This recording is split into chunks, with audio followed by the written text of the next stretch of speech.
Hi, how you doing? Nice to see you again with me, Revarekam Santika on Revachimia Belajar channel. Today I would like to share about second algorithm and data structure. In this video, I would like to share about tree, which is the part of the second of algorithm and data structure. Before we start our learning, I would like to say thank you for choosing this video. Don't forget to like, subscribe, and activate the notification bell so you can be the first to know my update video. And here we start to learn about tree. And in this video, you can be able to understand about object data type, which has a form as a tree, and the implementation of binary tree in particular language.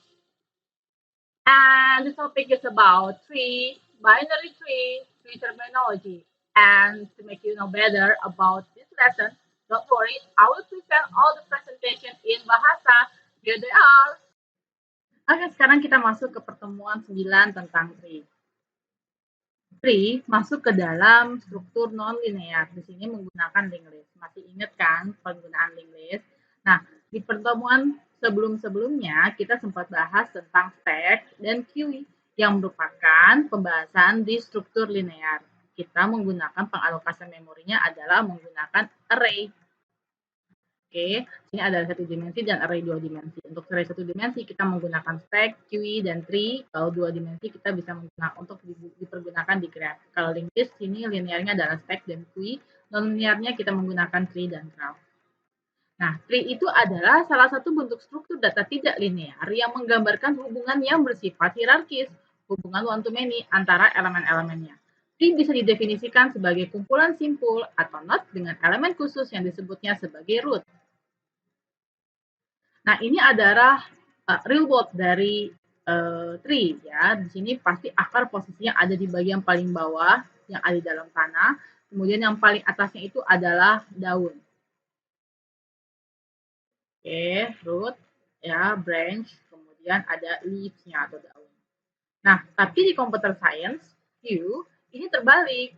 Oke, root itu posisinya ada di paling atas, kemudian branch, kemudian leaves. Oke, dan nodes-nodes-nya di sini.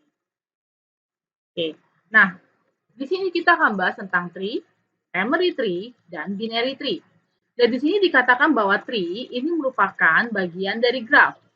Oke, tree atau pohon terdapat dua istilah, yaitu adalah simpul dan busur. Pohon merupakan kumpulan simpul dan busur di mana salah satu simpul merupakan akar, root, dan simpul-simpul lain membentuk suatu sub pohon atau subtree. Di sini tree terdiri dari vertex, gitu ya, dan juga edge. Edge itu adalah busur. Nah, vertex bisa dikatakan vertex itu adalah node, titik atau simpul. Edge itu adalah arc atau busur. Jadi bisa dikatakan vertex itu ada vertex 0, 1 sampai dengan vertex n. Edge-nya itu adalah edge 0, E1 sampai n. Bila jumlah simpul dinyatakan dengan n, oke, maka jumlah busur dinyatakan dengan m. Maka berlaku hubungannya, banyaknya busur itu banyaknya jumlah simpul dikurangin dengan 1. Berarti M sama dengan N kurang 1. Saya ulangin ya. Maka berlaku hubungan antara simpul dengan busur itu adalah banyaknya busur dikurangi dengan banyaknya simpul. Oke, dikurangin 1 ya. Oke, nah berikutnya di sini tree atau pohon terdiri ada istilah superordinat dan subordinat. Oke, ini adalah vertex ya. Dari A sampai dengan N itu adalah vertex. Dan ini adalah edge-nya, E0, E1, E2 dan seterusnya. Simpul B merupakan superordinat dari simpul E dan F. Jadi superordinat bisa dikatakan adalah parent. Jadi B itu adalah parent dari E dan F. Nah, simpul E dan F adalah subordinat dari B. Jadi bisa dikatakan E dan F adalah child dari B. Nah, simpul B itu bisa dikatakan parent dari simpul E dan F. Superordinat diistilahkan dengan father atau parent dan subordinat diistilahkan dengan son atau kids atau anak. Nah, berikutnya tree dan graph. Tadi dikatakan bahwa tree itu adalah elemen dari graph. Oke, tadi ya superordinat dan subordinat. Masih ingat ya, father dan son. Berarti B itu adalah father, dari son-nya adalah E dan F. Berarti simpul B mempunyai dua subordinat, yaitu adalah simpul E dan F. Nah, berikutnya adalah akar atau root dan daun atau leaves. Nah, di sini akar adalah simpul yang tidak punya superordinat. Jadi kalau misalkan kita ketemu simpul yang tidak ada lagi simpul di atasnya, maka sudah dipastikan dia adalah root. Oke, kemudian daun itu adalah simpul yang tidak mempunyai subordinat. Oke, daun itu adalah simpul yang tidak punya subordinat. Oke, contohnya E, J, K, L, C, G, M, N, dan I. Maka dikatakan mereka itu adalah daun. Akarnya itu adalah A. Nah, kita membahas tentang level dan depth atau tingkat dan kedalaman. Oke, di sini dikatakan mulai dari menghitung kedalaman, itu di sini levelnya ya, mulai dari levelnya adalah 0, level 1, level 2, level 3. Berarti depth-nya adalah 3. Oke, jadi bisa dikatakan depth itu adalah maksimum level gitu ya dari sebuah tree. Oke, subordinate level I adalah level I plus 1. Oke, dan akar selalu berada di levelnya adalah 0. Nah, berikutnya adalah kita akan belajar yang namanya degree. Oke, degree derajat simpul pada degree pohon. Lihatnya dari mana? Degree itu bisa kita lihat ada berapa banyak simpul gitu ya yang dimiliki simpul subordinat yang dimiliki dari sebuah simpul superordinat. Oke, contoh simpul A sebagai superordinat, dia memiliki berapa subordinat? Ada 3, B, C, D. Berarti degree simpul A itu adalah 3.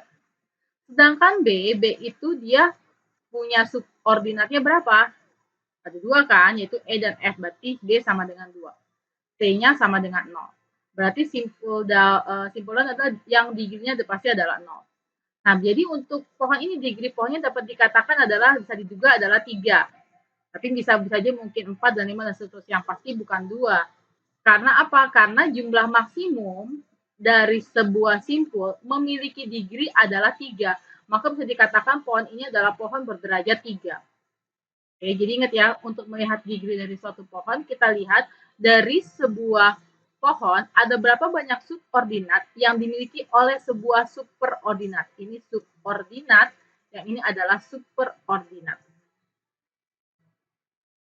Berikutnya adalah kita akan bahas pohon emery dan pohon binary. Nah, pohon emery, M menyatakan derajat pohon. Jadi M bisa saja ada 1, 2, kalau 2 khusus untuk 2, maka kita menggunakannya adalah binary tree dan seterusnya. Trinary, fournary, fifthary, gitu ya. Kemudian sixthary gitu ya dan seterusnya. Contoh sebuah tree dengan derajat 3. Oke, kenapa dikatakan derajat 3? Karena setiap simpulnya itu sudah diilustrasikan mereka itu memiliki kemungkinan akan memiliki 3 subordinat. Oke, di sini A, B, C gitu. Memang dia cuma punya 2 anak, tapi sudah disiapkan dia 3. Karena apa? Karena kalau kita lihat di bawah ini gitu, ada satu buah simpul ya yang bertindak sebagai superordinat yang memiliki subordinatnya adalah maksimumnya 3. Tadi ingat dikatakan bahwa kita lihat aja dari sebuah simpul ada berapa banyak dia memiliki subordinat dari setiap simpulnya. Kalau dia maksimumnya adalah 3, berarti sudah bisa dikatakan ini pohonnya berderajat 3. Oke, ini juga A, B, C, D. Ini kemungkinan akan memiliki derajat 2 anak lagi ada di bawah. Oke, sebuah simpul pohon emery di mana M sama dengan 3 digambarkan dengan linked list. Oke, ya masih ingat ya untuk double linked list. Oke, nah untuk double linked list kan tadi kan linknya ada 2 ya kalau yang double linked list. Nah ini linknya ada 3 karena apa? Karena kita memiliki derajatnya adalah 3, pohonnya berderajat 3. Maka kita bisa buatnya seperti ini. Tipe def, struct info, struct node, integer info, struct node pointer link 1, struct node pointer link 2, struct node pointer link 3. Tipe def, struct node simple. Oke, berikutnya adalah pohon binary. Nah, untuk pohon binary, tadi ini hampir sama ya dengan si double linked list, karena dia punya linknya ada 2. Oke, sini tipe def, struct node pointer left, integer info, struct node pointer right, tipe def, struct node simple. Tipe def, struct node, integer info, struct node pointer left, struct node pointer right, tipe def, struct node simple. Tipe def, struct not pointer left, integer info, struct not pointer right. Tipe def, struct not simple. Di sini kita definisikan gitu ya, kalau kita punya pointer first, last, key, dan root. Oke, maka kalau membuat simpul akar, P sama dengan simpul bintang malloc size of simpul, P info sama dengan X, P info sama dengan nilai X-nya, misalnya X-nya adalah 25, root sama dengan P, berarti kita menunjukkan bahwa pointer root itu sama nilainya dengan pointer P. P left sama dengan 0, P right sama dengan 0. Contoh sebuah pohon biner yang ada di sini. Oke, ini adalah pohon biner. Kenapa disebutnya pohon biner? Karena salah satu simpulnya memiliki subordinatnya adalah berderajat 2. Oke, nah kita akan bahas tentang link, null link, dan bukan null link. Soal pertama adalah sebuah pohon emery dengan 10 buah simpul. Bila M sama dengan 3, maka ditanya berapa jumlah null linknya. Oke, yang pertama, link itu sama dengan pointer yang digunakan untuk menunjuk simpul subordinat.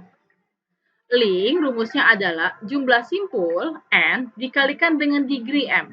Berarti jumlah simpulnya ada berapa? Jumlah simpulnya kan ada 10. Dikalikan dengan degree. Ingat, melihat degree adalah ada berapa sebuah simpul gitu ya, memiliki maksimum subordinat. Oke, sini 3, berarti 10 kali 3. Oke, karena si A punya anaknya 3, A, B, C, D. B, C, D. Kemudian null link itu adalah link yang bernilai 0. Itu link yang tidak menunjuk ke simpul subordinat.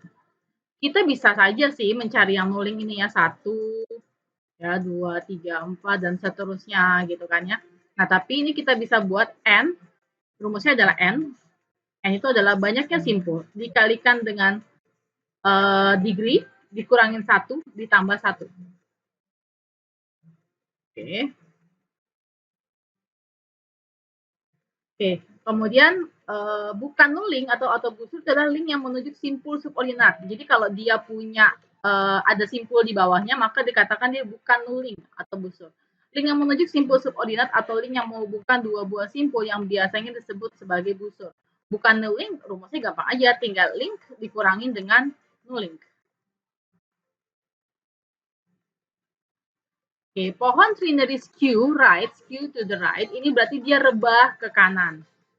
Oke, nah sebagai contoh di sini kita punya pohon dengan M-nya adalah 3, derajatnya adalah 3, jumlah simpulnya sudah dipastikan adalah 10 dari A sampai dengan Z, jadi M-nya sama dengan 10, maka jumlah nullingnya adalah N dikali M dikurangin 1 ditambah 1.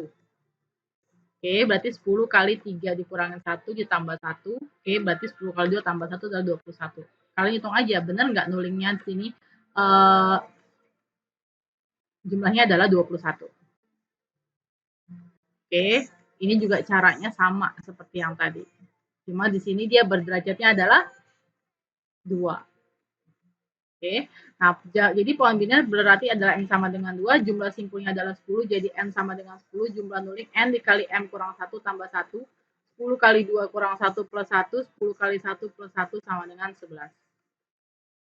Nah, kemudian bagaimana caranya mengkonversikan pohon enery berikut ini menjadi pohon biner? Oke, ini pohonnya adalah trinary. Kita akan rubah dia jadi pohon biner. Caranya gimana? Caranya adalah yang pertama seperti ini. Oke, di sini adalah A0, kemudian ya, tadi ya. Terus kemudian, ingat, kalau misalkan dia anak, oke, kalau misalkan dia anak, kita letakkan dia di sebelah kiri. Oke, anak kita letakkan di sebelah kiri. Pada saat anak dia sejajar atau siblings ya disebutnya gitu, punya sibling, saudara, maka kita letakkan dia sejajar. Oke, dengan si siblingnya. Contoh, si A punya anaknya adalah B, C, dan D. Maka yang menandakan bahwa B, C, D itu adalah anak dari A, maka A. Jadi kalau anak taruhnya di sebelah kiri kan, berarti B, C, D. D punya anak, anaknya apa? G, H, I. G, H, I. H punya anaknya apa? M dan N. Berarti kita letakkan sebelah kiri M dan N. Oke. Nah, pohon biner kan bukan bentuknya seperti ini. Ini adalah memudahkan kita untuk transformasi dalam bentuk pohon biner. Nah, cara mentransformasikannya gimana? Oke, Kalau misalkan kondisinya tadi saya bilang, kalau anak dia letaknya adalah sebelah kiri, nah tadi kan kalau dia sibling kan posisinya dia sejajar. Nah ini kita letakkan kalau dia sibling atau saudaraan, kita letakkan dia di sebelah kanan. Oke, berarti tadi ya kan A punya anak adalah B. B. B saudaranya adalah C dan D. Berarti C dan D kita letakkan dia di sebelah kanan. Oke, C dan D. D punya anak siapa? GHI. D punya anak G. H sama I kan siblingsnya ya. Berarti H, I. H punya anaknya siapa? M dan N. Berarti M itu adalah anak dari si H. Nah, kemudian M itu punya siblingsnya apa? Atau saudaranya siapa? N. Oke, cukup mudah dipahami, bukan? Nah, berikutnya kita akan masuk ke pembahasan selanjutnya. And this is the end of video learning about tree. If you have any suggestion and comment, don't hesitate to leave your message in the box below. Thanks for watching. Don't forget to like, subscribe, and activate notification bell so you can be the first to know my upload video. And certainly, I become more exciting to create another video. Stay tuned on my channel. Keep healthy, be happy, and have a nice day. See you soon. Bye bye.